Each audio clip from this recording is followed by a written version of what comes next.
नारायण नारायण श्री राम शरणम मम। पंचम प्रवचन। रामचरितमानस में मानस रोगों का विश्लेषण करते हुए उनके निदान, औषधि और चिकित्सा पद्धति का विशद वर्णन किया गया है। आयुर्वेद शास्त्र की ऐसी मान्यता है कि जब तक व्यक्ति के शरीर में वात, पित्त और कफ संतुलित रहते हैं तब तक वह स्वस्थ रहता है, पर जब इन धातुओं में असंतुलन उत्पन्न होता है तब व्यक्ति अस्वस्थ हो जाता है। ठीक इसी प्रकार से हमारे अंतर्मन में रहने वाले काम, क्रोध और लोभ जब तक हमारे जीवन में संतुलित रहते हैं तब तक हमारा मन स्वस्थ रहता है, और जब ये असंतुलित हो जाते हैं तब हमारा मन भी अस्वस्थ हो जाता है। गोस्वामी जी कहते हैं कि अगर मनुष्य के अंतःकरण में काम, क्रोध, लोभ इन तीनों में से कोई एक भी विकृत हो जाए तो मनुष्य अस्वस्थ हो जाता है, तब उसे चिकित्सा की आवश्यकता पड़ती है। लेकिन जब व्यक्ति के मन में ये तीनों एक साथ ही असंतुलित हो जाएं, तो जैसे शरीर के संदर्भ में त्रिधातु के कुपित होने पर व्यक्ति को सन्निपात हो जाता है, ठीक इसी तरह मन को भी सन्निपात हो जाता है। गोस्वामी जी एक तुलनात्मक चित्र प्रस्तुत करते हैं। एक ओर लंका है और दूसरी ओर अयोध्या। लंका को हम पाप की नगरी के रूप में देखते हैं और अयोध्या को पुण्य की नगरी के रूप में। वैसे अगर शाश्वत दृष्टि से देखा जाए तो भिन्न भिन्न व्यक्तियों में ही किसी का हृदय अयोध्या के समान होता है तो किसी का लंका के समान। जहाँ हृदय लंका के समान होता है वहाँ स्वाभाविक रूप से असंतुलन का ही राज्य होता है। वहाँ काम, क्रोध, लोभ की वृत्तियाँ ही राज्य करती हैं। लेकिन अयोध्या जैसे हृदय में भी यह असंतुलन उत्पन्न होता है। बुरे व्यक्ति के हृदय में तो काम, क्रोध, लोभ निरंतर सक्रिय रहते ही हैं, पर भले कहे जाने वाले व्यक्ति के जीवन में भी इनके उद्भव की संभावना है। जब व्यक्ति के मन में इन दुर्गुणों का उद्भव होता है तब उसका क्या परिणाम होता है? जब मंथरा के द्वारा कैकेयी जी के अंतःकरण में क्रोध और लोभ की विकृति उत्पन्न की जाती है और महाराज दशरथ काम की वृत्ति लेकर कैकेयी के भवन में जाते हैं, तब इन त्रिदोषों के उदय के परिणाम स्वरूप तीन वस्तुएं जीवन से दूर चली जाती हैं। दोनों ओर तीन तीन हैं। जब काम, क्रोध और लोभ हमारे जीवन में आते हैं तो भगवान श्री राम, सीता जी और लक्ष्मण जीवन से दूर चले जाते हैं। भगवान श्री राम, सीता जी और लक्ष्मण का एक रूप तो ऐतिहासिक है और दूसरा रूप है आध्यात्मिक। उनका यह आध्यात्मिक रूप क्या है? जब भगवान राम चित्रकूट में निवास करते हैं तो गोस्वामी जी वर्णन करते हुए लिखते हैं कि भगवान श्री राम, सीता जी और लक्ष्मण चित्रकूट में निवास करते हुए कैसे लग रहे हैं। सानुज सिय समेत प्रभु राजत परन कुटीर, भगति ज्ञानु बैराग्य जनु सोहत धरे शरीर। श्री राम मानो मूर्तिमान ज्ञान है, जनक नंदिनी श्री सीता जी मूर्तिमती भक्ति हैं और लक्ष्मण मूर्तिमान वैराग्य हैं। तो उन तीनों काम, क्रोध, लोभ के आने पर तीनों श्री राम, श्री सीता और लक्ष्मण का दूर चले जाना सर्वथा मनोवैज्ञानिक है।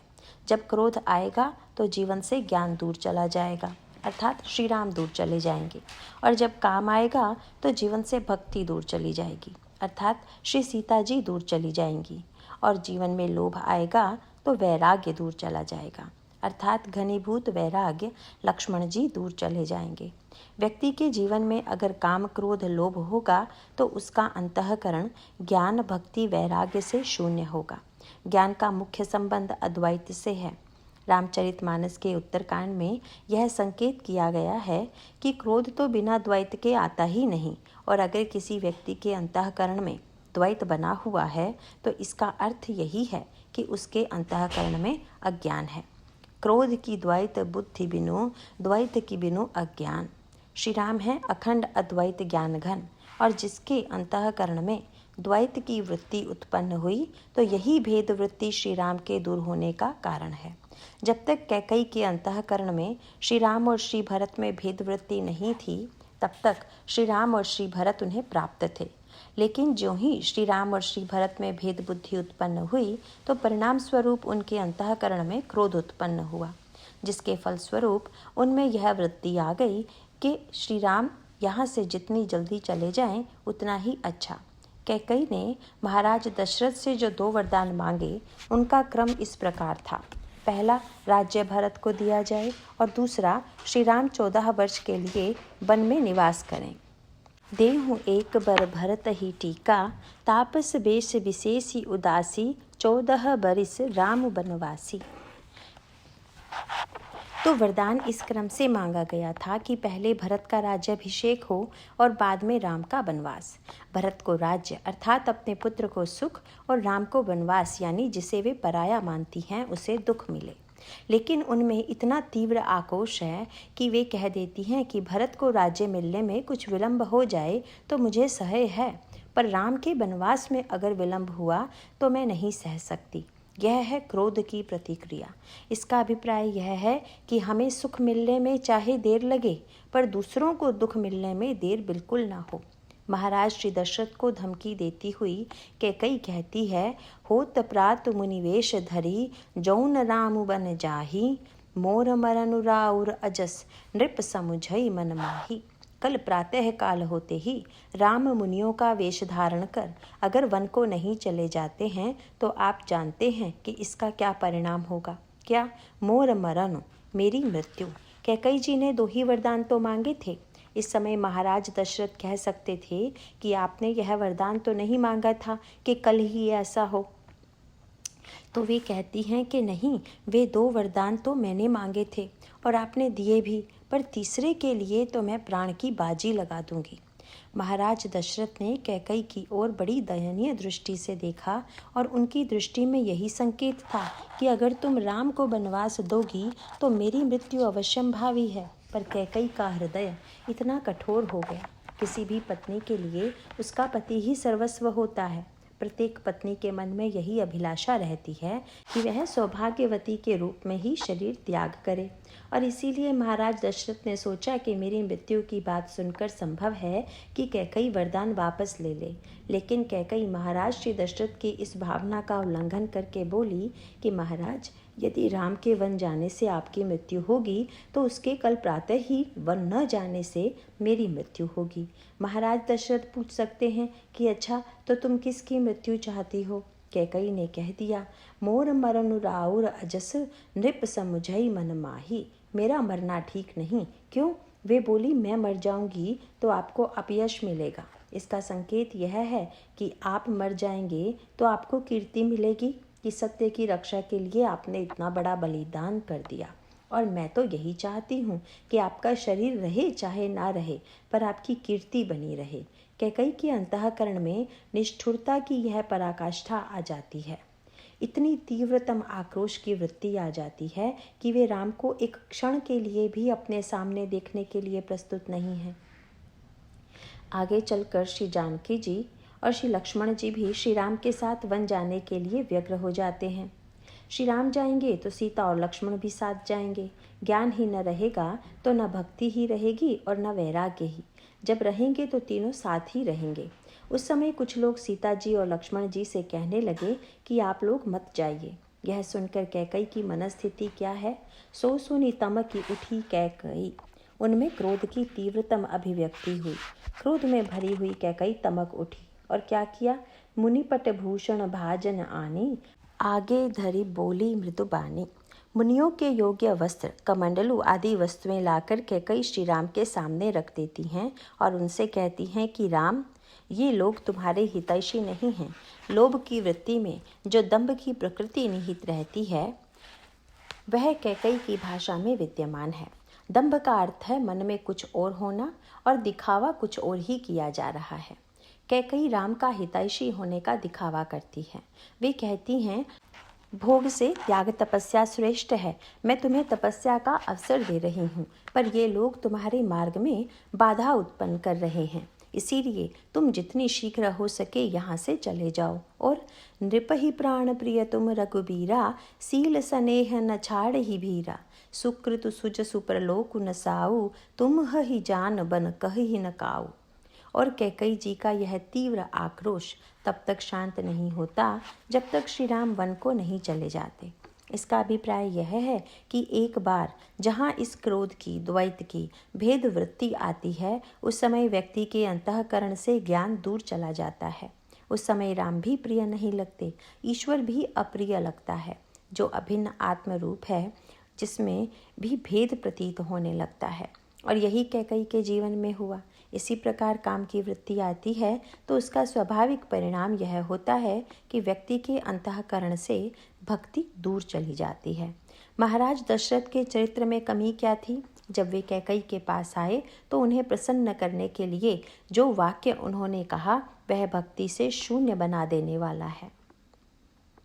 वह वाक्य क्या था? उन्होंने कहा, जानसी मोर सुभाव बरोरू, मनु तब आनन चंद चकोरू। कैकई, तुम तो जानती हो कि तुम्हारा मुख चंद्रमा है और मैं चकोर हूँ। भक्त का लक्षण बताते हुए विनय पत्रिका में तुलसीदास जी भगवान राम से कहते हैं कि मैं चकोर बनना चाहता हूँ। लेकिन चकोर किस चंद्रमा का बनना चाहते हैं? रामचंद्र, चंद्र तू चकोर मोह कीजिए। हे राम, चंद्र तो आप हैं ही, मुझे चकोर बना लीजिए। भक्त तो वह है जिसकी दृष्टि निरंतर श्री रामचंद्र के मुख पर लगी हुई है। महाराज श्री दशरथ भी श्री रामचंद्र मुख चंद्र के चकोर हैं, लेकिन इसके साथ ही साथ जब उनके अंतःकरण में कैकई का मुख चंद्र आता है तो वह भी उन्हें आकर्षित कर लेता है। इसका अभिप्राय यह है कि वे चाहे कितने भी बड़े भक्त क्यों ना रहे हों, लेकिन उस समय उनका जो व्यवहार है वह भक्ति से शून्य है। व्यक्ति के जीवन में जब भी ऐसी स्थिति आती है तब भक्ति रूपी सीता उनके जीवन से दूर चली जाती है। यह स्वाभाविक ही है। इसी प्रकार लोभ की तीव्र प्रवृत्ति आने पर वैराग्य जीवन से दूर चला जाता है। इस संदर्भ में अगर विचार करके देखें तो गोस्वामी जी ने संकेत के रूप में मंथरा को इन तीनों रूपों में प्रस्तुत किया है। मंथरा की भूमिका क्या है? मंथरा कैकई के अंतःकरण में भेद बुद्धि उत्पन्न करके ज्ञान को जीवन से दूर कर देती है। मंथरा कैकई के अंतःकरण में राम के प्रति संशय उत्पन्न कर देती है। संशयात्मिका वृत्ति भक्ति की विरोधी है। बिनु विश्वास भगति नहीं, तेहि बिनु द्रवहि न राम। राम कृपा बिनु सपने हूँ, जीव न लह विश्राम। एक तो मंथरा ने कैकई जी के मस्तिष्क में इस घातक वृत्ति को बैठा दिया कि राम तुम्हारे अपने नहीं हैं, भरत तुम्हारे अपने हैं। और भक्ति की दृष्टि से भक्त को जब तक भगवान के प्रत्येक क्रियाकलाप में गुण और शील दिखाई देगा तथा उनके गुणों पर हमें विश्वास रहेगा, तभी तक हमारे जीवन में भक्ति रहेगी। पर मंथरा ने कैकई के अंतःकरण में संशय उत्पन्न कर दिया कि पहले तो राम तुमसे प्रेम करते थे पर अब बिल्कुल नहीं करते।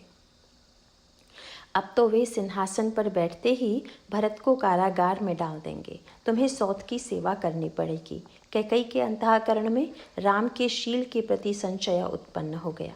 भक्ति विरोधी वृत्ति उत्पन्न हो गई और जब उनमें राज्य का लोभ उत्पन्न कर दिया गया तो मानो वैराग्य विरोधी वृत्ति की उत्पत्ति हो गई। यही संकेत आपको अरण्यकांड में भी मिलेगा। इसके प्रतिकूल वह दूसरा प्रसंग है। गोस्वामी जी इसी चित्र को वहाँ तुलनात्मक रूप से प्रस्तुत करते हैं। वहाँ ज्ञान, भक्ति, वैराग्य तीनों संकट में दिखाई दे रहे हैं। अयोध्या कांड में तो इनको केवल वन भेज दिया गया, पर अरण्य कांड में क्या दिखाई दे रहा है? भगवान राम रुदन कर रहे हैं। श्री सीता जी लंका में बंदिनी हैं और एक ऐसा भी अवसर आता है कि जब लंका में लक्ष्मण जी भी मूर्छित हैं। इस प्रकार ज्ञान, भक्ति और वैराग्य की स्थिति अयोध्या की अपेक्षा दंडकारण्य में और भी अधिक संकटापन्न है। यहाँ पर भी ये तीनों वृत्तियाँ आती हैं और एकीकृत हो जाती हैं। ज्ञान, भक्ति, वैराग्य जीवन से दूर चले जाते हैं। गोस्वामी जी ने इस संदर्भ को इस क्रम में बांध दिया कि लक्ष्मण जी ने भगवान राम से कुछ प्रश्न किए और वे प्रश्न ऐसे थे कि मन में उठने वाले समस्त प्रश्नों को अपने भीतर समेटे हुए थे। लक्ष्मण जी पूछते हैं, कहु ज्ञान विराग अरु माया, कहु सो भगति करऊ जेहि दाया। ईश्वर जीव भेद प्रभु सकल कहु समुझाई, जाते होई चरण रति शोक मोह भ्रम जाई। ब्रह्म क्या है, जीव क्या है, माया क्या है, ज्ञान क्या है, वैराग्य क्या है, भक्ति क्या है। जब लक्ष्मण जी ने एक साथ इतने प्रश्न रख दिए तो भगवान राम ने कहा, थोरे ही मह सब कहूँ बुझाई। लक्ष्मण, मैं थोड़े में ही सब कह रहा हूँ। लक्ष्मण को बड़ा आश्चर्य हुआ। प्रश्न मेरा इतना विस्तृत और उत्तर संक्षेप में क्यों? भगवान राम का तात्पर्य था कि लक्ष्मण, भाषण दूंगा संक्षेप में और दिखलाऊंगा विस्तार में। अभिप्राय यह है कि आगे चलकर जितनी घटनाएं होती हैं वे सब मानो लक्ष्मण जी के प्रश्नों के ही उत्तर के लिए हैं। लक्ष्मण जी जिस ज्ञान, वैराग्य, माया और भक्ति का लक्षण जानना चाहते थे उसे भगवान श्री राघवेंद्र ने शब्दों के द्वारा तो संक्षेप में कहा, पर बाद में प्रत्यक्ष दिखा दिया। सुपर्णखा जब भगवान के पास आई तो उन्होंने उसे लक्ष्मण के पास भेज दिया।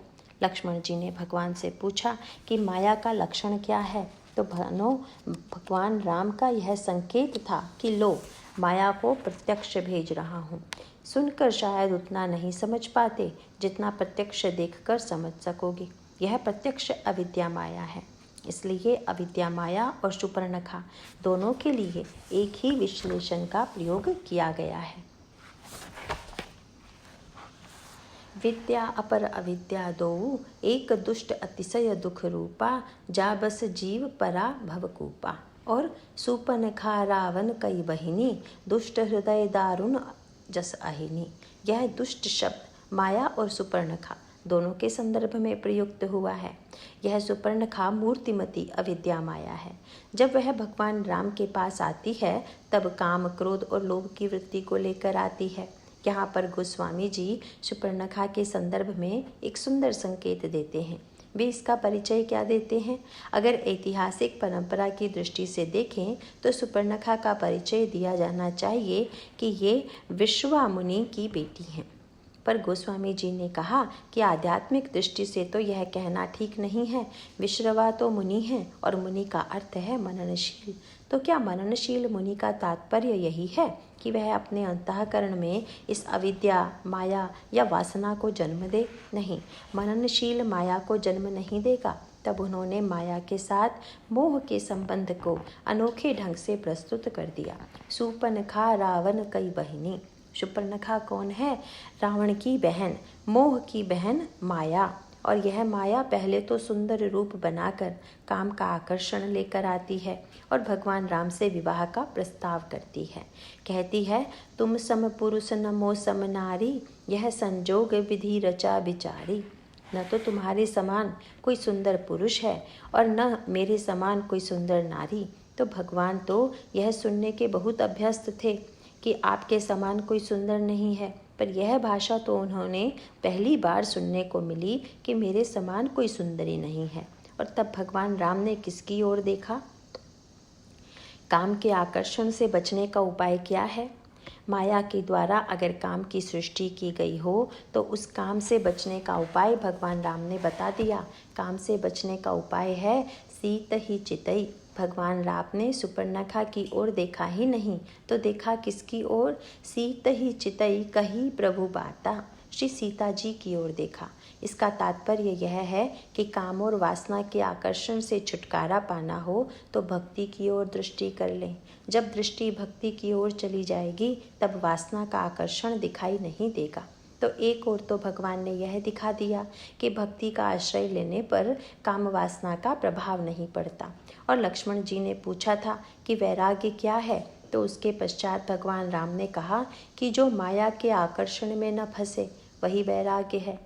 भगवान जानते थे कि लक्ष्मण मूर्तिमान वैराग्य हैं, इसीलिए माया को उन्हीं के पास भेज दिया। सुपर्णखा से कह दिया, अहि कुवार मोर लघु भ्राता। मेरा छोटा भाई कुमार है, वहाँ तुम चेष्टा करके देखो। सुपर्णखा लक्ष्मण जी के पास जाकर पुनः वही प्रस्ताव रखती है। कहती है, तुम्हारे बड़े भाई ने मुझे तुम्हारे पास भेजा है और मुझे पता है कि तुम कुमार हो। तुम मेरे विवाह के प्रस्ताव को स्वीकार करो। लक्ष्मण चाहते तो अस्वीकार कर सकते थे, पर वे तो भगवान श्री राम की बात काटना नहीं चाहते थे। और उनके उत्तर में सबसे पहला कार्य यह किया कि प्रभु विलोकी, भगवान की ओर देखा। वैराग्य सुदृढ़ कब रहेगा? ज्ञान की होए विराग बिनु। ज्ञान और वैराग्य परस्पर पूरक हैं। न ज्ञान के बिना वैराग्य सुरक्षित है और न वैराग्य के बिना ज्ञान। इसीलिए सबसे पहले लक्ष्मण जी की दृष्टि भगवान की ओर गई, वैराग्य की दृष्टि ज्ञान की ओर गई। वैराग्य वही है जो एक क्षण के लिए भी ज्ञान से विचलित नहीं होता, जो सदा ज्ञान में स्थिर है, वही सच्चा वैराग्यवान है। तो लक्ष्मण जी की दृष्टि चली गई श्री राम की ओर और उन्हीं पर उनकी दृष्टि स्थिर हो गई। वार्तालाप तो कर रहे हैं शूर्पणखा से कि हे सुंदरी, श्री राम ने तुमसे व्यंग विनोद ही किया होगा, मैं तो उनका दास हूँ।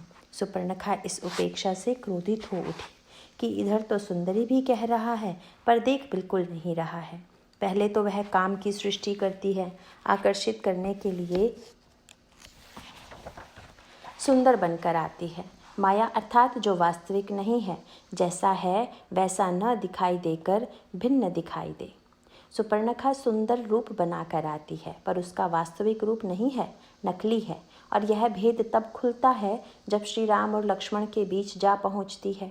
माया की वास्तविकता तब प्रकट होती है जब वह ज्ञान और वैराग्य के बीच पहुंच जाती है। तो शूर्पणखा अभी अपने माया के विस्तार में लगी है, काम का प्रदर्शन करती है, क्रोध का प्रदर्शन करती है और लोभ का प्रलोभन दिखाती है। भगवान राम से कहती है कि मैं विश्व विजेता रावण की बहन हूँ, मुझसे विवाह करके तुम्हें बहुत लाभ होगा। शूर्पणखा का यह वाक्य तो आज भी कई लोगों को बड़ा पसंद आता है। एक लेखक ने तो लिखा है कि राम अगर बुद्धिमान होते तो अवश्य ही शूर्पणखा से विवाह कर लेते, इससे दो राष्ट्रों का मैत्री संबंध हो जाता, लंका और भारत एक दूसरे के निकट आ जाते। तो शूर्पणखा प्रलोभन की भी सृष्टि करती है, पर भगवान राम को न तो शूर्पणखा के सौंदर्य ही आकृष्ट कर पाता है और न लंका के वैभव का प्रलोभन ही। तब वह अपनी तीसरी वृत्ति को प्रकट करती है, वही क्रम कामात क्रोधो भी जायते। शूर्पणखा के अंतर्मन में तीव्रतम काम वासना थी और उस वासना का परिणाम यह हुआ कि उसके मन में तीव्रतम क्रोध का उदय हुआ और वह अपने वास्तविक रूप में प्रकट हो गई। रूप भयंकर प्रकटत भई। काम और प्रलोभन तो आकर्षक होता है पर क्रोध भयावह होता है। सुंदर से सुंदर व्यक्ति भी जब क्रोधित होता है तो उसकी आकृति बड़ी भयानक हो जाती है। क्रोध में भरी हुई शूर्पणखा अपने भयंकर रूप में प्रकट हो गई और श्री सीता जी को ही अपनी कामना पूर्ति के मार्ग की मूल बाधा समझकर उनको खाने दौड़ी। और तब भगवान राम तुरंत लक्ष्मण जी को संकेत करते हुए कहते हैं कि अब तुम्हें भक्ति की रक्षा करनी है। तो वैराग्य की दो भूमिकाएं हैं, एक तो यह कि वह ज्ञान का सदा सहचर है और इसके साथ ही साथ वह भक्ति का संरक्षक भी है। तो भक्ति पर जब विपत्ति आई तो भगवान राम ने मूर्तिमान वैराग्य लक्ष्मण को भक्ति की रक्षा करने का आदेश दिया। यह शूर्पणखा कौन है? शूर्पणखा शब्द का अर्थ है सूप के समान नाखून वाली। जिसके नाखून सूप के समान हो वह शूर्पणखा है। वैसे तो शरीर में जितने अंग हैं उन्हें सुरक्षित रखना चाहिए, लेकिन उनमें से एक ऐसा भी है जिसे काटते रहना चाहिए, और वह क्या है? नाखून। वह जरा सा भी बढ़ जाए तो कैंची लेकर उसे काट देना चाहिए। शरीर और अंगुली सुरक्षित तो रहेंगे जब इस नाखून को काटते रहेंगे। और मन के संदर्भ में नाखून क्या है? यह जो मन की वासना है यही नाखून है। और इस वासना को विचार की कैंची से जो काटता रहेगा वह व्यक्ति जीवन में सुरक्षित रहेगा। लेकिन जो अपने नाखून न कटाए, शूर्पणखा बन जाए, तो उसका परिणाम क्या होगा? यह होगा कि उसके नाक कान दोनों कट जाते हैं। और इसका अभिप्राय यह है कि जो अपने जीवन में वासना को नहीं काटता रहेगा, अंत में वह अनादृत होगा। भगवान का संकेत पाकर लक्ष्मण जी ने शूर्पणखा पर प्रहार किया और उसकी कुरूपता प्रकट हो गई। इस प्रकार लंका के काम क्रोध लोभ तीनों से मुक्त होकर भगवान राम, सीता जी और लक्ष्मण सुरक्षित हैं। इस पर तात्पर्य यह नहीं कि इतने मात्र से ही सारी बुराई समाप्त हो गई। बुराइयों का भी बड़ा विस्तार है। शूर्पणखा का बड़ा विस्तृत परिवार है। यह सब माया का परिवार। वह अभी हार नहीं मानती, अपने भाई खर और दूषण के पास जाती है।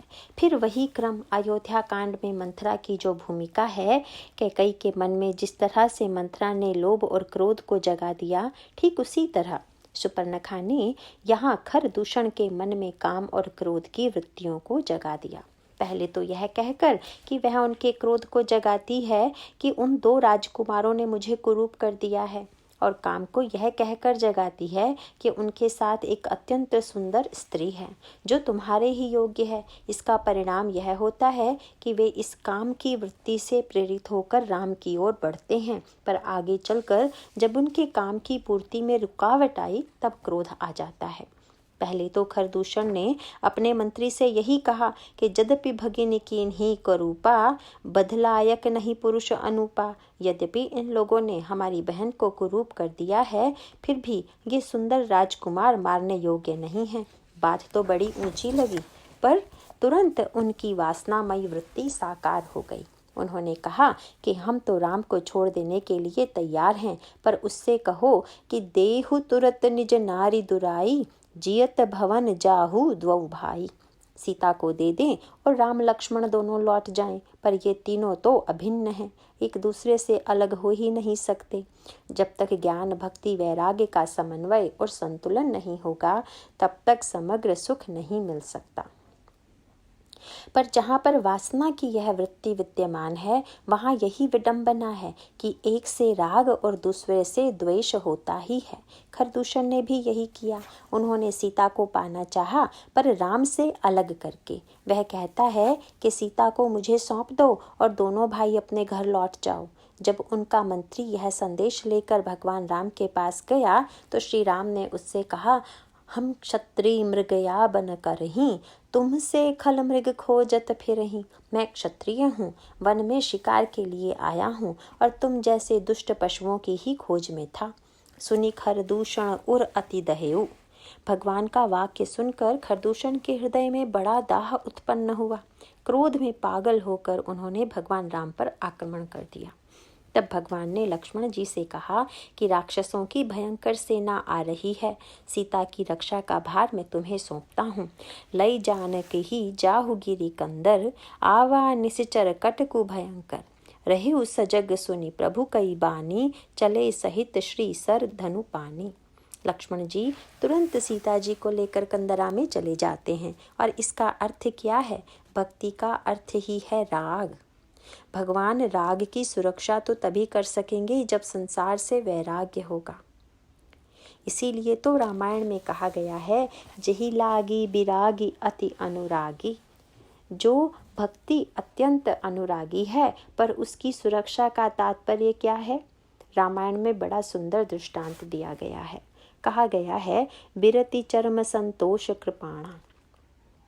या जैसे उत्तरकांड में कहा गया है, बिरति चरम अति ज्ञान, मद लोभ मोह रिपुमारी, जय पाई सो हरि भगति, देखु खगेश बिचारी। इन दोनों प्रसंगों में वैराग्य की तुलना ढाल से की गई है। यह ढाल तो अब आप संग्रहालय में ही देख पाएंगे, आजकल तो उसका प्रयोग नहीं होता। यह ढाल बिल्कुल सूखे चमड़े से बनाई जाती थी। इतिहास को पढ़ने से ज्ञात होता है कि प्राचीन काल में गैंडे के चमड़े से ढाल बनाई जाती थी। गैंडे की खाल अत्यंत कठोर और मोटी होती है, उसे सुखाया जाता था। खाल का रक्त जब पूरी तरह से सूख जाता था तब उसकी ढाल बनाई जाती थी। तो इतनी कठोरता और इतनी शुष्कता का उद्देश्य क्या था? कोमलता की रक्षा करना। शरीर कोमल है और सामने वाला शत्रु जब आक्रमण कर दे, तलवार चला दे, तो परिणाम क्या होगा कि रक्त बहने लगेगा और मृत्यु हो जाएगी। तो योद्धा एक ओर तो तलवार से शत्रु पर प्रहार करता है और दूसरी ओर ढाल से अपनी रक्षा करता है। इसका अभिप्राय यह है कि दुर्गुणों के आक्रमण से हमारा राग संसार में बह गया, नष्ट हो गया, तो हमारी साधना शक्ति, प्राण शक्ति समाप्त हो जाएगी। इसलिए वैराग्य की जो नीरसता है, वैराग्य की जो शुष्कता है, वह भक्ति की कोमलता और सरसता की, भक्ति के राग की रक्षा करने के लिए है। इसीलिए लक्ष्मण जी बड़े नीरस लगते हैं, जो उनके लिए शोभा की बात है। लक्ष्मण जी अगर सरस दिखाई न दें, रूखे सूखे व कठोर प्रतीत हों, तो यह तो वैराग्य की भूमिका के अनुकूल ही है और यही कार्य उन्हें सौंपा गया है। भक्ति की रक्षा के लिए लक्ष्मण वैराग्य की भूमिका में हैं और भगवान राम भगवान राम अखंड ज्ञान है और ये 14,000 राक्षस ये दुर्गुण और दुर्विचार हैं जो एक साथ अकेले श्री राम के ऊपर आक्रमण कर देते हैं और ज्ञान के द्वारा ही इन पर विजय प्राप्त होती है। तो यहाँ पर जो दो भूमिकाएं हैं, सुरक्षा और संहार, वैराग्य की ढाल की तरह भक्ति को सुरक्षित रखता है और ज्ञान खड्ग की तरह दुर्गुणों दुर्विचारों का संहार करता है। अब यहाँ पर गोस्वामी जी ने एक बड़ी मनोवैज्ञानिक बात बड़ी सांकेतिक ढंग से कह दी है। 14,000 राक्षस जब अकेले श्री राम के ऊपर आक्रमण कर देते हैं तो ये कोटि कोटि देवता सब कहाँ चले गए थे? ये सब राक्षस तो देवताओं के शत्रु हैं, उन्हें तो भगवान राम की सहायता के लिए तुरंत आना चाहिए था। और यदि आध्यात्मिक दृष्टि से देखें तो ये 14,000 राक्षस यदि दुर्गुण दुर्विचार हैं तो समस्त देवता सद्गुण सद्विचार हैं। और जहाँ दुर्गुण दुर्विचार को मिटाने का प्रश्न हो वहाँ तो सद्गुण सद्विचार की सशक्त भूमिका होनी चाहिए, पर उनका तो कहीं पता ही नहीं।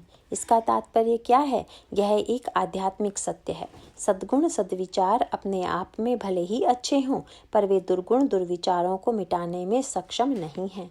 कुछ कमी उनमें भी है, जिसे मानस में बहुत सुंदर ढंग से प्रस्तुत किया गया है।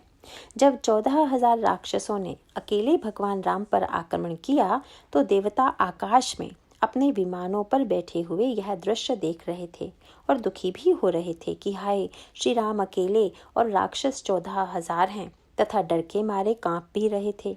यह भय से कांपना देवताओं का एक विशेष स्वभाव है। वे बड़ी जल्दी आतंकित हो जाते हैं। खुर डरत 14 सहस प्रेत, बिलो की एक अवध घनी। एक व्यक्ति 14,000 को कैसे जीतेगा? भगवान राम ने कैसे जीता? लिखा है कि बाण का प्रयोग करने पर भी इन राक्षसों की मृत्यु नहीं होती। मारने से तो मरेंगे नहीं। तब भगवान ने क्या किया? उन्होंने अद्वैत तत्व का प्रयोग किया और विजय प्राप्त की। यह बड़ी अद्भुत बात है। श्री राम की विजय अद्वैत तत्व की विजय है और इन दैत्यों की पराजय माने इनकी द्वैत मूलक वृत्ति की पराजय। यह द्वैत और अद्वैत का संघर्ष है। इस युद्ध में भगवान राम ने अचानक बाण चलाना बंद कर दिया और एक कौतुक किया। समस्त ब्रह्मांड ही तो ईश्वर का रूप है। भगवान श्री राघवेंद्र तो अखंड ज्ञान में स्थित हैं ही। उन्होंने समस्त 14,000 राक्षसों को राम बना दिया और यह उनके स्वभाव और स्वरूप के अनुकूल ही है। और तब होता क्या है? प्रत्येक राक्षस अपने सामने राम को दिखता है और उस पर प्रहार करता है। इस तरह 14,000 राक्षस आपस में लड़कर स्वयं ही समाप्त हो गए। यही द्वैत बुद्धि की परिणति है। यदि वे 14,000 राक्षस सामने राम को देखने के साथ ही अपनी ओर भी देखने की चेष्टा करते तो उन्हें यही दिखाई देता कि सामने जो राम है वही राम मैं भी हूँ। आगे पीछे आजू बाजू चारों ओर राम और मैं भी राम, फिर तो सारा झगड़ा ही मिट जाता। पर ये तो अपनी ओर देखने के अभ्यस्त ही नहीं है। उसका तो नाम ही है दूषण। वासना की वृत्ति वाले, दूसरों का दोष देखने वाले, अपना दोष नहीं देखते। आप कह सकते हैं कि भगवान श्री राघवेंद्र ने भी तो आखिर अद्वैत का प्रयोग लड़ाने के लिए ही किया। तो इस पर गोस्वामी जी कहते हैं, नहीं नहीं, इसका परिणाम तो देखिए कितना अच्छा निकला। राक्षस भले ही एक दूसरे को राम समझकर लड़ने लगे, पर श्री राम तो अद्वैत में स्थित हैं। कदाचित यही वृत्ति उनमें आ जाती तो वे श्री राम से प्रेम करने लगते और भक्त हो जाते। पर अगर प्यार नहीं किया, लड़ गए तो भी कोई घाटे में नहीं रहे। उसका फल भी उन्हें वही मिला जो अद्वैत ज्ञान से मिलता है। क्या? राम राम कही तनु तजहि, पावहि पद निर्वाण। वे सब राम को मारते हुए, राम को देखते हुए, राम कहते हुए मर रहे हैं और भगवान उन्हें अपने में समेटकर ममत्व में एकाकार किए जा रहे हैं। भगवान श्री राघवेंद्र की विजय हुई। लक्ष्मण जी सीता जी को लेकर आते हैं। काम क्रोध लोभ की पराजय हो गई है। ज्ञान भक्ति वैराग्य पुनः एकत्र हो गए हैं। इन 14,000 राक्षसों सहित खरदूषण के विनाश के बाद, समस्त दुर्गुणों एवं दुर्विचारों के दूर हो जाने के बाद ज्ञान भक्ति वैराग्य पुनः प्रतिष्ठित हुए। पर क्या इससे समस्या का समूल नाश हो गया? गोस्वामी जी कहते हैं, नहीं, खरदूषण तो उस रोग वृक्ष की केवल शाखा प्रशाखाएं थे। जो उसकी जड़ कहाँ है? सारी समस्याओं का मूल क्या है? मोह सकल व्याधिन कर मूला, तिन्नते पुनि उपजहि बहुसूला। मोह ही इन समस्त रोगों की जड़ है। और इसीलिए खरदूषण के मर जाने पर शूर्पणखा दिखाई तो नहीं देती, पर वह जाती नहीं है। सद्विचारों के उदय होने पर वासना दिखाई नहीं देती, पर वह मरती नहीं, बल्कि अंतःकरण के किसी कोने में छिपी रहती है और दबे पांव पहुंच जाती है मूल में, अर्थात मोह के पास। शूर्पणखा रावण के पास जाती है और तब रावण क्या करता है? यहाँ भी वही क्रम दिखाई देगा। रावण स्वर्ण मृग लेकर जाता है। यह स्वर्ण मृग क्या है? इसे हम क्रमशः ज्ञान, भक्ति और कर्म के संदर्भ में देखने की चेष्टा करेंगे। यह मृग नकली है। मारीच स्वर्ण मृग बना हुआ है। यह मारीच 3 चीज़ों की सृष्टि करता है। ज्ञान की दृष्टि से मार्ग में सबसे बड़ी बाधा भ्रम है।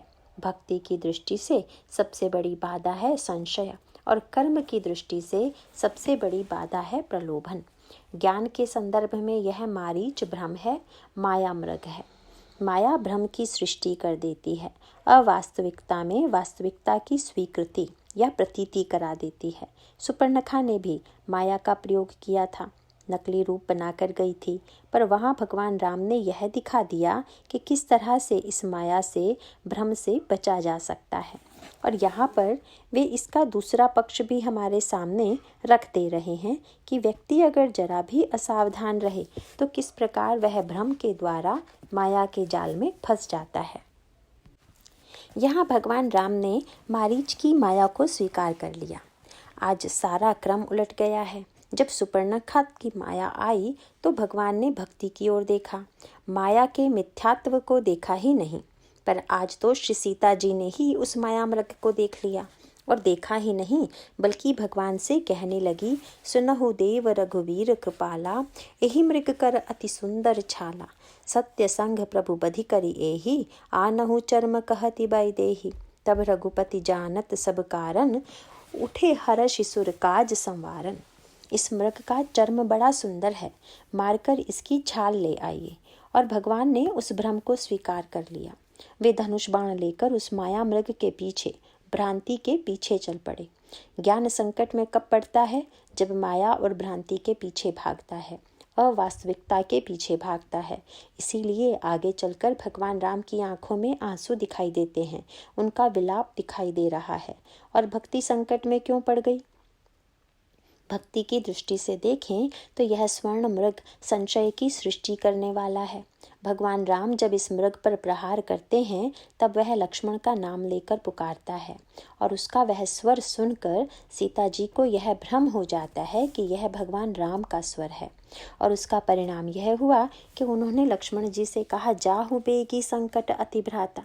ईश्वर के बल के प्रति संशय उत्पन्न हो गया, लक्ष्मण के चरित्र के प्रति संशय उत्पन्न हो गया।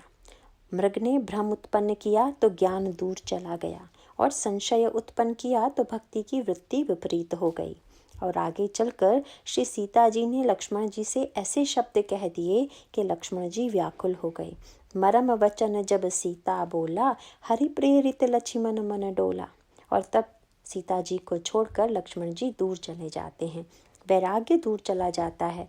वैराग्य कहाँ चला जाता है? जहाँ ज्ञान भ्रम के पीछे, प्रलोभन के पीछे भाग गया है, वहाँ परिणाम क्या हुआ? तीनों ही संकट में पड़ गए। अब इस संकट से इन्हें उबारता कौन है? तो यहाँ पर संकट से उबारने वाले हनुमान जी की भूमिका आती है। हनुमान जी कौन है? प्रबल वैराग्य दारुण प्रभंजन तनय। हनुमान जी प्रबल वैराग्य हैं। एक ओर तो वैराग्य लक्ष्मण जी के रूप में जीवन से दूर चला गया और ज्ञान भक्ति संकट में पड़ गई। दूसरी ओर इस ज्ञान भक्ति के दुख को दूर करने की भूमिका वैराग्य के द्वारा ही पूर्ण होती है। भगवान राम सबसे अधिक प्रशंसा हनुमान जी की करते हैं। इसका अभिप्राय क्या है? हनुमान जी जब लंका से लौट कर आए और भगवान राम ने जाम्बवान से पूरा विवरण सुना कि हनुमान जी ने लंका में क्या क्या कार्य किया, तो उनकी आंखों में प्रेम के आंसू आ गए और उन्होंने गदगद कंठ से कहा, सुनु कपि तो ही समान उपकारी, नहीं को सुर नर मुनि तनुधारी।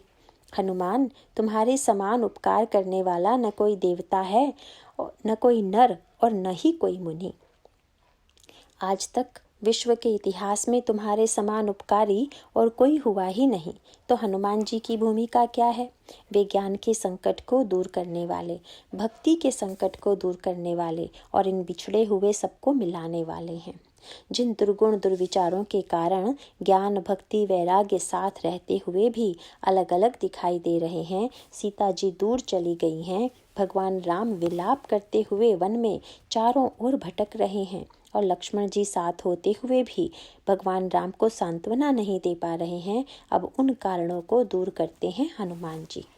ज्ञान के सामने समस्या है स्वरूप विस्मृति की और भक्ति के सामने संशय की, और इसके निराकरण की भूमिका है हनुमान जी की। भगवान ने हनुमान जी को काम सौंपा कि जाकर सीता जी को मेरा संदेश सुनाओ। हनुमान जी ने लंका में जाकर क्या किया? जिस संशय के कारण भक्ति भगवान से दूर हो गई थी, उस संशय को हनुमान जी ने भगवान की कथा की दिव्य औषधि के द्वारा दूर किया। राम कथा के विषय में गोस्वामी जी ने बताया कि इसके अनेक रूप हैं। उनमें से एक रूप वैद्य का भी है। सद्गुर ज्ञान विराग जोग के, विबुध वैद भव भीम रोग के। भगवान की कथा ज्ञान वैराग्य और योग के लिए सतगुरु है और संसार रूपी भयंकर रोग का नाश करने के लिए देवताओं के वैद्य अश्वनी कुमार के समान है। तो हनुमान जी ने भगवान की यह सुंदर कथा श्री सीता जी को सुनाई, जो स्वयं वैद्य भी हैं और औषधि भी। कथा सुनकर पहले तो माँ के हृदय का दुख दूर हो गया, शांति की अनुभूति हुई और अंत में उनके मन में जो संशय था वह दूर हो गया। रामचंद्र गुण बरनई लागा, सुनत ही सीता कर दुख भागा। और उनके पश्चात सीता जी के मुख से निकला, श्रवणामृत जही कथा सुहाई, कही सो प्रगट होती किन भाई। किसने इतनी मधुर कथा सुनाई, वह सामने क्यों नहीं आता। और तब हनुमान जी वृक्ष से कूद पड़े। माँ ने जब देखा तो फिर बैठी, तुरंत फिर पीठ फेर लिया। हनुमान जी की ओर देखना भी पसंद नहीं किया और कह दिया, नर बा नर ही संग कहो कैसे, कही कथा भई संगति जैसे। कपि के वचन सप्रेम सुनी, उपजा मन विश्वास, जाना मन क्रम वचन यह, कृपा सिंधु करदास। पहली कथा पर विश्वास, पर कथावाचक पर अविश्वास हो गया था और अब कथावाचक पर विश्वास हुआ, तब अचानक प्रभु के स्वभाव पर संदेह हो गया। वे हनुमान जी से कहने लगी, कोमल चित्त कृपालु रघुराई, कपि कही हेतु धरी निठुराई। हमारे प्रभु तो पहले बड़े कोमल स्वभाव के थे, अब इतने कठोर कैसे हो गए। भक्ति सुरक्षित कब रहेगी? भक्ति तो हम तभी कर पाएंगे जब हमें भगवान में कोमलता दिखाई देगी। यदि हमें भगवान में कठोरता दिखाई देने लगे तो उनके प्रति राग और प्रीति हो ही नहीं सकती। तो हनुमान जी ने कहा कि माँ क्षमा करना, मैं धृष्टता कर रहा हूँ। आप तो प्रभु से प्रेम करती हैं ना? बोली, हाँ करती हूँ। तो हनुमान जी ने कहा, जनी जननी मानहु जिय ऊना, तुम ते प्रेम राम के दूना। बस माँ, आप उनसे जितना प्रेम करती हैं उससे दूना प्रेम वे आपसे करते हैं। यह सुनकर श्री सीता जी को भगवान के स्वभाव के प्रति विश्वास हो गया, पर उन्होंने एक बहुत सुंदर प्रश्न किया। ज्ञान के संदर्भ में महत्वपूर्ण बात है स्वरूप की स्मृति। इसलिए उन्होंने हनुमान जी से पूछा कि हनुमान, प्रभु तो अनंत ऐश्वर्यशाली हैं, अनंत शक्तिशाली हैं, अनंत सामर्थ्यवान हैं, तो फिर वे रावण को मारकर मुझे ले क्यों नहीं जाते? तो स्वभाव में तो कोई बदलाव नहीं आया, पर प्रभाव में तो कुछ ना कुछ कमी आ गई ना। क्या पहले जैसी सर्वसमर्थता अब उनमें नहीं रह गई? तब हनुमान जी ने देखा कि स्वभाव का संकट मिटा तो अब प्रभाव पर संकट आ पड़ा। उन्होंने तुरंत माँ से कहा कि प्रभाव भी ज्यों का त्यों है, पर प्रभु के सामने एक समस्या है। तुव वियोग संभव दारुण दुख, बिसरी गई महिमा सुबान की। आपके वियोग जन्य दुख में वे इतने डूब गए हैं कि उन्हें अपने बाण की महिमा का स्मरण नहीं रहा। प्रभाव है पर प्रभाव की याद नहीं है। यहाँ पर गोस्वामी जी ने बड़ी दार्शनिक बात कही कि स्मृति में ही सुख है। कोई व्यक्ति चाहे वह कोई भी क्यों ना हो, अपने स्वरूप की स्मृति न रहने पर समग्र रूप से सुखी नहीं हो सकता। तो माँ ने कहा, बस अब तुम्हें क्या करना है यह मैं बता देती हूँ। तुम जाकर तात शक्र सुत कथा सुनायहूँ, बान प्रताप प्रभु ही समुझायहूँ। जाकर उन्हें जयंत की कथा सुनाना और उन्हें स्मरण दिलाना कि उनकी बाणों में कितना सामर्थ्य है। हनुमान जी जब भगवान के बाणों की महिमा बखान कर रहे थे, राम बाण रवि उए जानकी, तम बरूथ कह जातु धान की। हे जानकी जी, राम बाण रूपी सूर्य का उदय होने पर राक्षसों की सेना रूपी अंधकार कहाँ रह सकता है। तब माँ बोली, मुझे क्या सुना रहे हो, उन्हें सुनाना, मैं सुनकर क्या करूँगी। मैं तो जब प्रत्यक्ष देखूंगी तभी मानूंगी। हनुमान जी के लंका से लौट आने के बाद उनसे सीता जी का दुख सुनकर भगवान राम रोने लगे। यह स्वरूप की विस्मृति है। हनुमान जी भगवान की आंखों में आंसू देखकर तुरंत उन्हें स्वरूप की स्मृति दिलाते हुए बोले, कैतिक बात प्रभु जातु धान की, रिपु ही जीति आन भी जान की। महाराज, इन राक्षसों को नष्ट करना क्या आपके लिए कोई कठिन कार्य है? जब आप निश्चय कर लेंगे तो क्या इन राक्षसों को नष्ट करने में कोई विलंब होगा? तब भगवान राम को अपने स्वरूप की स्मृति आई और प्रभु ने तुरंत सुग्रीव से कहा, अब विलंब के ही कारण कीजे, तुरंत कपिन कहु आय सुदीजे। इस प्रकार हनुमान जी ने एक और भक्ति का संशय दूर करके उन्हें विश्वास प्रदान किया और ज्ञान को स्वरूप की स्मृति दिलाई। केवल वैराग्य ही संकट से बच गए थे, पर लंका के रणांगन में वे भी संकट में पड़ गए। मेघनाथ ने लक्ष्मण जी को मूर्छित कर दिया था। यह मेघनाथ है काम। काम को गोस्वामी जी बात कहते हैं। आध्यात्मिक संदर्भ में रावण की व्याख्या करते हुए वे कहते हैं, मोह दश मौली तत्भ्रांत अहंकार, पाका रजित काम विश्राम हारी। इस लंका में मोह रूपी रावण, अहंकार रूपी उसका भाई कुंभकर्ण और शांति को नष्ट करने वाला काम रूपी मेघनाद है। मेघनाद के द्वारा लक्ष्मण का मूर्छित हो जाना मानो काम और वैराग्य के संघर्ष में वैराग्य का मूर्छित हो जाना है, पर वैराग्य काम के वशीभूत नहीं हुआ। इस बात को गोस्वामी जी ने बड़े सुंदर ढंग से रखा। लक्ष्मण जी जब गिर पड़े तो मेघनाद बड़ा प्रसन्न हुआ कि मैं जीत गया, और सोचकर कि इनको उठा कर ले चलूं, रावण के चरणों में भेंट कर दूं और कहूं कि लो, जिस लक्ष्मण पर राम को इतना अधिक भरोसा था वह आपके चरणों में है। लेकिन जब वह लक्ष्मण को उठाने की चेष्टा करता है तो इसमें असमर्थ हो जाता है। और इसका तात्पर्य क्या है? यह कि लक्ष्मण के रूप में वैराग्य भले ही मूर्छित हो गए हों, पर मूर्छित होकर भी वे मोह के चरण में जाने वाले नहीं, वे तो भगवान की ही गोद में जाने वाले हैं। उनके मूर्छित होने का अभिप्राय यही है कि उस समय वैराग्य सक्रिय नहीं है, पर इसका अर्थ यह नहीं कि वह काम के वशीभूत हो गया हो। वशीभूत हो जाने का तात्पर्य तो यह है कि काम उसे जैसा चाहे नचावे, पर ऐसा होता नहीं। काम चेष्टा करने पर भी उसे उठा तक नहीं पाता। तब लक्ष्मण जी को उठाकर भगवान के पास लाया कौन? यह कार्य हनुमान जी का है। यहाँ वैराग्य की दोहरी भूमिका है। एक लक्ष्मण जी हैं जो लीला भूमि पर मूर्छित हैं, और दूसरे हैं हनुमान जी जो साधना भूमि पर वैराग्य की भूमिका प्रस्तुत करते हैं। प्रबल वैराग्य दारुण प्रभंजन तनय। हनुमान जी प्रबल वैराग्य हैं। हनुमान जी ने लक्ष्मण जी को उठा लिया, वैराग्य ने वैराग्य को उठा लिया। लंका का युद्ध समाप्त हो जाने के बाद श्री राघवेंद्र ने लक्ष्मण जी से पूछा, अयोध्या से लेकर लंका तक तुमने बहुत लंबी यात्रा की, इस सारी यात्रा में तुम्हें सबसे अधिक आनंद कब आया? लक्ष्मण जी ने कहा, महाराज, जागते हुए तो मैंने बहुत सी यात्रा की, पर सोए सोए जो यात्रा हुई उसमें ही सबसे अधिक आनंद आया। कब? जब संत ने अपनी गोद में उठाकर मुझे आपकी गोद तक पहुंचा दिया। भगवान और संत का संबंध यही है। हनुमान जी लक्ष्मण जी को अपनी गोद में उठाकर ले गए और भगवान की गोद में रख दिया। लक्ष्मण जी बोले, महाराज, कैसी विलक्षण यात्रा थी वह। एक पग भी नहीं चलना पड़ा और आपकी गोद में आ गया। तब मुझे एक नया सुख मिला। शेष के रूप में आपको अपनी गोद में सुलाने का सुख तो मिला था, पर आपकी गोद में सोने का जो सुख है वह तो मुझे हनुमान जी की कृपा से ही मिला।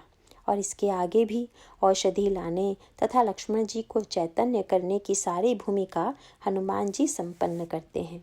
इस प्रकार से ज्ञान, भक्ति और वैराग्य के संकट का निराकरण हनुमान जी के द्वारा होता है।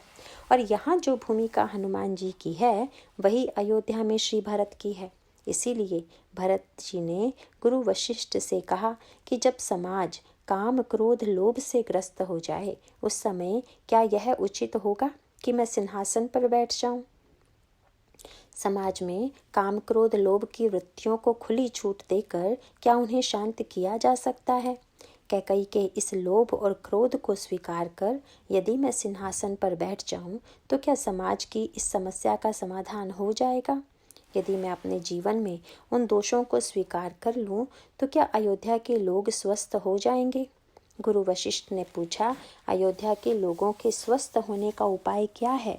तो उन्होंने यही कहा कि जिनके जाने से यह संकट आया हुआ है उन्हें ही लौटा लाने की चेष्टा की जाए। इसका सीधा सा अभिप्राय यह है कि काम, क्रोध, लोभ जीवन में आए तो ज्ञान, भक्ति, वैराग्य जीवन से दूर हो गए। अतः जीवन में यदि ज्ञान, भक्ति, वैराग्य फिर से प्रतिष्ठित हो जाएं तो स्वस्थता आ जाएगी। श्री भरत ने यही उपाय बताया। भ्रात्यकाल चलिहूँ प्रभु पाही, पुनः उन्हें ही लौटा लाना होगा। ज्ञान, भक्ति, वैराग्य को लौटा लाने की चेष्टा करो। काम, क्रोध, लोभ के स्थान पर ज्ञान, भक्ति, वैराग्य की पुनः प्रतिष्ठा के लिए श्री भरत जी समाज को लेकर भगवान श्री राघवेंद्र के पास जाते हैं। भगवान श्री राघवेंद्र ने मुस्कुराकर श्री भरत को लौटा दिया। कह दिया कि नहीं भरत, इस समय मेरी भूमिका से काम नहीं चलेगा। यह भूमिका तो अकेले तुम्हें ही पूरी करनी है। क्यों? इसलिए कि हम तीनों के रहते हुए भी काम, क्रोध, लोभ आ गया तो इसका अर्थ तो यही है कि अब मुझसे भी बड़ा कोई चिकित्सक चाहिए। तो यह कार्य अब तुम्हारा है। और तब श्री भरत क्या करते हैं? अपने चरित्र के द्वारा काम, क्रोध, लोभ को नष्ट कर उस पर विजय प्राप्त करते हैं। राज्य नहीं लेते, यह उनकी लोभ पर विजय है। मंथरा को दंड से मुक्त कर देते हैं, यह उनकी क्रोध पर विजय है। और नंदीग्राम में तपस्या करते हैं, यह उनकी काम पर विजय है। स्वयं श्री भरत तो स्वस्थ हैं ही, पर अयोध्या का सारा दुख संकट इस काम, क्रोध, लोभ के कारण ही है। और इन पंक्तियों में गोस्वामी जी कह देते हैं, काम, वात, कफ, लोभ अपारा, क्रोध, पित्त, नित छाती जारा, प्रीति करहि जो तीनों भाई, उपजई सन्न्यपात दुखदाई। जब जीवन में दुख आवे तो समझ लेना चाहिए कि काम, क्रोध, लोभ इनमें से कोई ना कोई दुर्गुण आ गया है। इन दुर्गुणों और दोषों पर विजय प्राप्त करके ही हम दुखों से छुटकारा पाते हैं। नारायण नारायण।